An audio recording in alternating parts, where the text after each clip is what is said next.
All right, let's continue to reflect now on the life of King Goodwill Zwelithini. We know that from Saturday, his body will be returned from the Durban hospital where he passed away, and he will lie in state in KwaNongoma. Flags, of course, are to fly at half-mast. I'm joined now by artist and cultural doyen Mbuso Khoza. Good evening, and thank you so much for your time. I wonder if you could just start by sharing with us your thoughts and feelings on this very sad time. Oh, indeed, it's a sad day for us, you know, here in KwaZulu-Natal, in the entire South Africa, and those who subscribe to the Zulu Kingdom.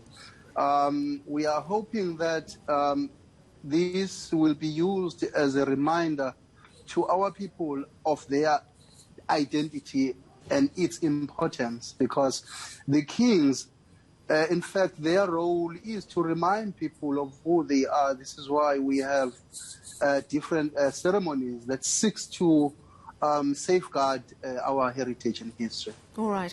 So obviously things are very much up in the air at the moment in terms of the funeral. We know that it's going to be an official funeral, Category 1, to honour the late monarch. But of course we've not, because he reigned for 50 years, and we haven't had a funeral of a monarch for over 50 years.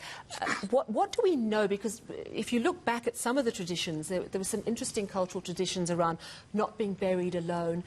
Could you just tell us what we do know in terms of history around the ceremony normally plays out? Yes, I mean, in the olden days, yes, there would be someone who would fall, I mean, before the king is being laid to rest. But now, since all we know that culture is a man-made thing, it speaks to the time and environment. I doubt that in the modern day something of that sort could be done. However, at this stage as a nation, our job is to pay tribute to the king and also wait for the directive from the royal household and the government on what is going to unfold from now on. Sure. On a more personal note, as a musician and a Zulu man, someone who's travelled the world, what does his passing mean to you? I mean, this morning, a few minutes after I was told about this, I thought I was okay, but as soon as people started to call me, I felt this thing is real. It means we need to work hard teaching our kids of who they are, because his presence meant that we have a kingdom.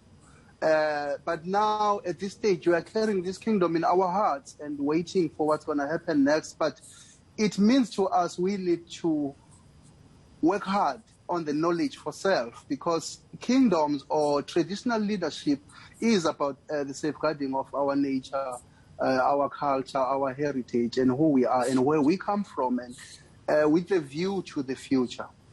Yeah, that is a beautiful sentiment indeed, to carry the kingdom in your heart. And thank you so much for speaking to us this evening. We do appreciate it. Artist and cultural doyen Mbuso Khoza.